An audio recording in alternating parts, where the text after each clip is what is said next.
wai da gaske a cikin attaura an faɗa annabi. Yace ai yadda ka karanta shi a Qur'anin nan haka Allah yake faɗa sama a cikin attaura. To me yace ce yake ya ayyuhan nabiyyu inna arsalnaka shahidan wa mubashiran wa nazira wa hirzan lil ummiyina. Sai yace anta abdi. Wannan ka san mukamin ba na wasa bane. Da zama nan da menene kenan? Allah ya kalle shi yace anta abdi, ni kai ne bawana wa rasuli, kai ne manzona. To sauran kuma fa saka ji shi ya ce huwal abdu haqqan. Inda an ce abdu ayan na baki ne, ubudatuhu maqrunatun bi siyadati. Yace shine abdu kuma atake shine sayyidu. To isa aka zo sai a ce wal abdu lillah wa ma bikum min ni'matin fa min Allah. Wa salatu wassalamu ala rasulillah sayyidina Muhammad Abdullah ibn Abdullah wa ala alihi wa ashabihi wa man wala salatan tu'arrifuna biha iyyah ya ahbab rasulillah wa ya ahla bait rasulillah. Ji kaga wani na biyo layi da sharuwa ne da sharuwa nan nace ya ahla bait rasulillah, ya ku ƴaƴan gidan annabi, na gaishe ku baki daya. Ba tun wannan shekara ba, tun shekarar da ta gabata da waccan ake ta kokarin lokacin da Allah zai nuna mana mu zo wannan maulidi na ku mai dimbin albarka. Amma sai yau ko yaushe al'amari na Allah, ka san sufaye suna cewa ma min nafsin tubdihi illa wala hu qadarun fi kayubi. In dai kaga ka shaki numfashi ka fito da shi, to akwai wata kaddara da ake so a zarta a kanka. Wata baiwa Allah sai tana taji gida shekaran jiya tana son mu haɗu, mun yi za mu haɗu, ta zo kuma ba mu haɗu ba, ta tafi. Ai ashe Allah bai kaddara za mu haɗu ba sai a Kaduna ma a wannan uwan. Kaga ikon Allah ne, kowane abu akwai lokacinsa kuma akwai gurinsa. To saboda haka mun haɗu nan domin manufa.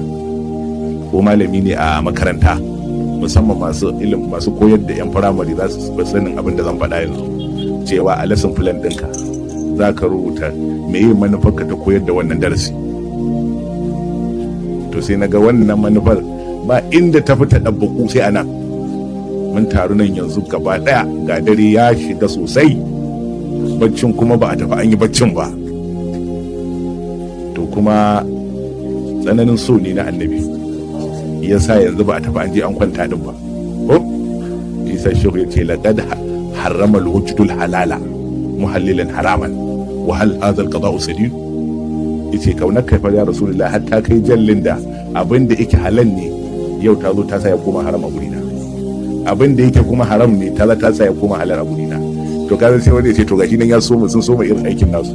Yace a ai abin da ake nufi bacci ai halal ne, amma san annabi ya durka ko zuciyar nan wallah mai dai ka ji labari ba ko sai dai ka ji labari, sai dai ka ji cewa in daren yayi bacci ba zai zo ba. Jafani manami hina da nura bi'u ayan nafsu ubi lil habibi wa uji. Ki koma gurin shugaba. To wannan alwujudu ne, tsananin bege yau duk ya sa wanda bege ya kwanta ba, yau shi ya sa shi bege ya kwanta din ba. Soyayyar manzon Allah ce. Nan gurin taro ne da yake aiki da hawadiru na zuciya. Nan ba darasi ne irin na makaranta za a zo a biya na sauran ilimai ba, wannan sai kai bacci. Yanzu kuma ana magana ne ta ruhul arwahi, insanu aidul wujud, wanda kawai mutlakan a zo a dinga cewa ya Muhammad ya Muhammad. Sai a kwana ana yin wannan, tunda dan sharafinsa ubangiji ce da altuka zikiran min zikiri. Ya shugaba, na kai fa na sa kai da an ambaci sunanka to a take a gurin ne aka ambata, ba fa kamar an ambace annaba ne. Ya altuka zikiran min zikiri. Kalli wannan zance da kyau. Isa duk guraren nan aka zo ba wai kamar kaza ake cewa ba, a'a ya altuka zikiran min zikiri. Na sa kai kadai dinnan kai ne ambatuna. Da ka ce ya Muhammad, to abun Allah kamar ka ce ya Allah, kuma bayan shi ba Allah bane, bawan Allah, Abdullahi wa Rasul, bawan Allah ne. Amma ka ce kamar ka ce haka ne. Isa ko a wajen da'a wa adi'ullah wa adi'ur rasula, da Allah ya ce yace da su kul in kuntum tuhibbuna Allah fattabi'uni. sai munafikan nan suka koma gefe suka ce to wai waɗannan zantuka masu ƙarfi su zo su dinga hawa kan kwakwalwarmu a ce in dai Allah muke so to gurin annabi zamu koma shi zamu bi. sai ce inna ma yuridu an nattakhidahu hanana. gaskiya fa shugaba nan gaba cewa zai ma shi zamu dinga bautawa. kaje munafikai fa ka san munafunci baya bari a gane shugaba da zai baka ka gane manzon Allah. narkewa a cikin son duniya ba zai baka da san shugaba ba. karar da tunaninka a cikin waɗansu al'amura na hayaniya ba zai baka ka samu hasken shugaba ba. ya suka ce anya ba sawa zai nan gaba ku shi zamu dinga bautawa ba. to sai ubangiji ya ji zancen su sai ya ce a yanzu dan na ce mun in kuntum tuhibbuna Allah fattabi'uni wannan ai dogo hanya ce ma ce wa adi'u Allah wa adi'u rasula ku ba Allah ku ba annabi kawai. sai to abun ma fa ya fi karfin kuma magana yanzu. sai Allah ya kuma saukar da man yudi'ir rasula faqad ata Allah. can ya koma kuma wa adi'ur rasula kawai sai aka je na gurin ya fito. tun ana suna jin ana cewa aminu billahi wa rasulihi inna arsalnaka shahidan wa mubashiran wa nadhira litu'minu billahi wa rasulihi. tun suna jin wannan sai aka dawo ana fallazina amanu bihi. to ina Allah kuma allazina amanu bihi wa azzaruhu wa nasaruhu wattabu nuran ladzi unzila ma'ahu. Allah ya ce shine komai malam.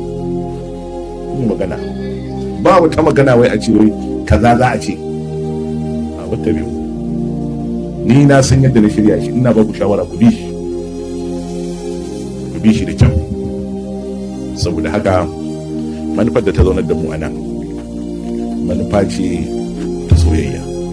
san annabi ne ya zaunar da mu. akwai dalilin da yasa nake tana wa yan uwa haka, saboda tajdidun niyyati, ka jaddada niyyarka. wannan jaddada niyyar akwai ma'anarta. me ya zaunar da mu a nan? mun zo ne ta'azima li rasulillah.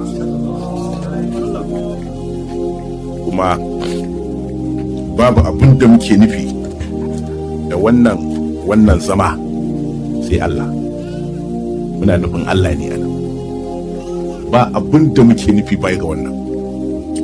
duk abin da za mu faɗa kamar yadda sayyidi yake faɗa yanzu, shi shugaba mai abin tsoro ne wallahi, kuma mai ban mamaki ne. shehu radiyallahu anhu ya faɗi wata kalma yana cewa fada an ka na gaɗal gainu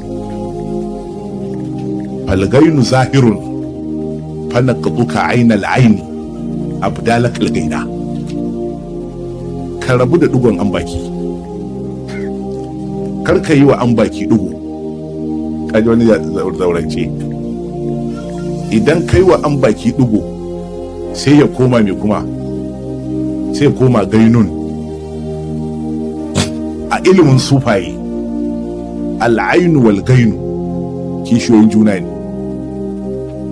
da hakika da kuma shamaki hijabi kenan. wannan yaruka ne na masana Allah. gainu shine wani hadisi wanda wani malami ya ja hankalin bayi akan lamarin shugaba. a hadisi shugaba ya ce innahu la yughanu ala qalbi fa astaghfirullah fil yawmi 70 marra, ko kuma a wata ruwayar akthar min 70 marra. innahu la yughanu ala qalbi fa astaghfirullah fil yawmi akthar min 70 marra. yanzu a kirawo mutum kurin dan ya iya larabci, zo ka fassara hadisin nan. yuganu ala qalbi, sai aka tambayi asma'i ɗaya daga cikin manya-manyan malaman larabci na duniya gaba daya, wanda duk karan sai kai tsiko a larabci zaka ji iyalansa asma'i fassara mana innahu la yuganu ala qalbi fa astaghfirullah fil yawmi aksara min 70 marra. sai ya ce gaskiya fassarar gainu a harshen larabci na san ta ciki da bayanta. dainu ba na san me, to ka fassara hadisin innahu la yuganu ala qalbi, kaga dai gaibi kin kenan. Sai ce amma idan a zuciyar manzon Allah ne, yace billahi allazi ko fassara dai ban sani ba, in ka za ku gyale ni. Idan a zuciyar annabi ce billahi allazi ban san gaibi ba, ban san ma me yake nufi ma da wannan hadisin. Sai sallama wa kurum kaji shehu yana fa Ahmadu sirru zati